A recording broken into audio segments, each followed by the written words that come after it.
Do you want to tell me why you came to visit me in Colombia? Finally found my girlfriend. I had been looking for her back in the day when it was MySpace with no luck. And then with after COVID and the loss of my brother, I figured, you know what, I need to reconnect with someone that was like family to me, my sister. So I started again through my Facebook and WhatsApp, and sure enough, I found her, and she happened to be where you were. So that was a cool trick we played on her, thinking she was going to meet you. And so I went there and surprised her, and we all cried. All right, so we're here, and my mom's friend just reached out, and she's washing up and gonna come meet us. Doesn't know that my mom is with me. Originally we were supposed to go to her, so I was hoping to like knock on the door and then get that reaction of like her opening the door and seeing my mom. But she's gonna come here to me instead, so we'll see how it goes.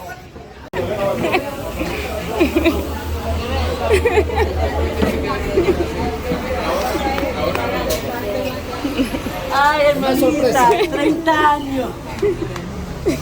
Tan linda. Vea.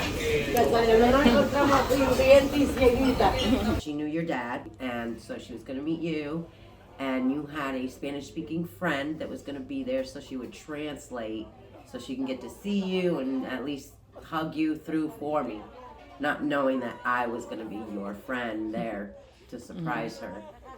And that was the plan. Me engañaste. Sí, le digo, tengo que sorprender. Y no era seguro. Me cerraron la puerta del avión. No me dejaron montarme. Yo dije, pero desgraciado, si tengo aquí papel y después no lo sé. Ok, mira, 8 horas ya estuve 24 horas viajando para poder llegar. Estaba bueno, pues joder, de joda, como voy. Ay, Diosito. The flight to Colombia to start out my trip was nightmares. They literally closed the doors to the plane. Didn't let me on the plane. Having my papers ready, but he couldn't understand Spanish, he said. So I had to wait for another flight till like 2 days later. And I'm like, I'm already coming back on that day. So they finally waited for like 8 hours. And then that went to one part of the state to get on another flight. I fell asleep. Like the whole corner of the airport was empty except me there sleeping, waiting. And something just woke me up. And I'm like, I'm looking around. I'm the only person there, and they've already ready to close the door. Like you wouldn't know that I'm the only one there to say, ma'am.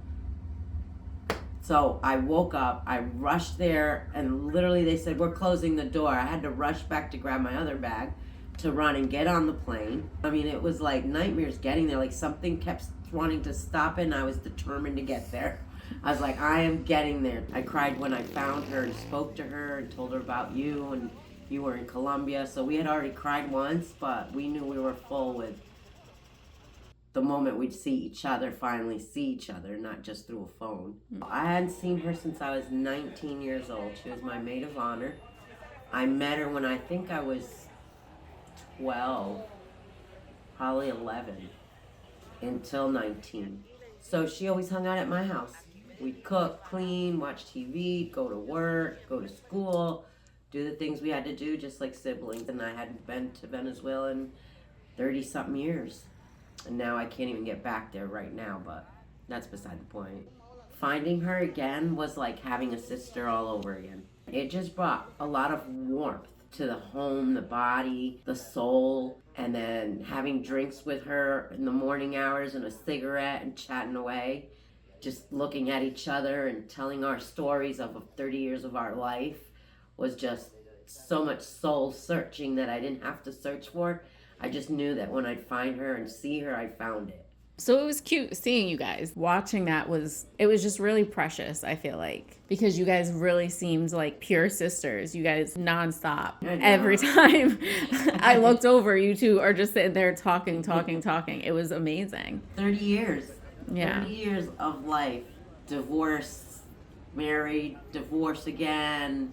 There was just not a moment for us to breathe with not a story to tell of 30 years that we have been apart, when we used to tell each other everything.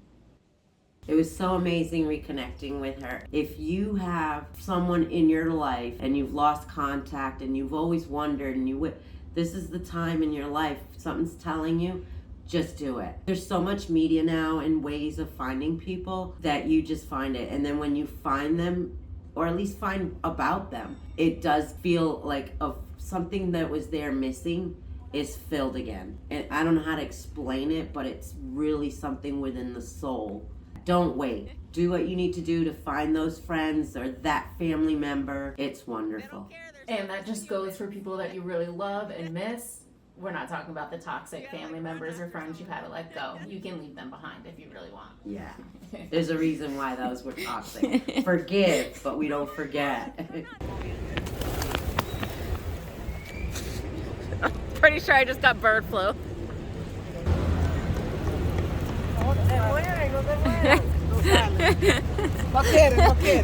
They're like, no, we're hungry. We're not leaving. I found a couple more friends. There's one that I was told had passed away that same night. Something just told me, find these people.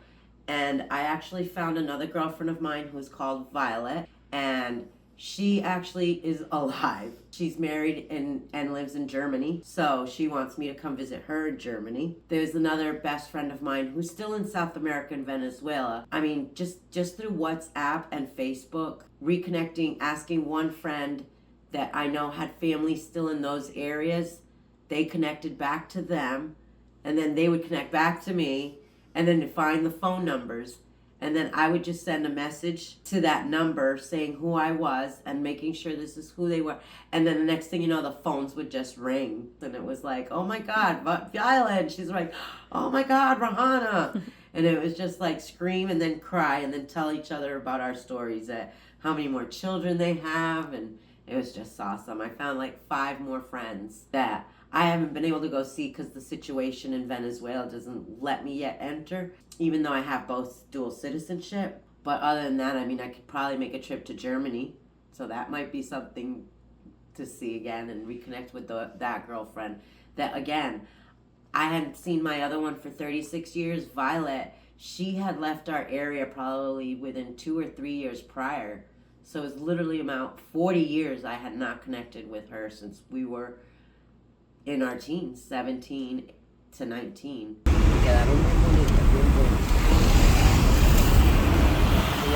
Having to leave was sad, but I knew it was a whole new beginning again.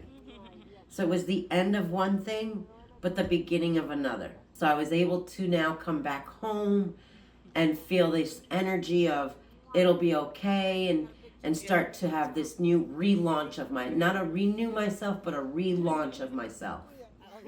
Bendición, manita. Que Dios me la cuide. Y volvemos a ver, no vuelvo.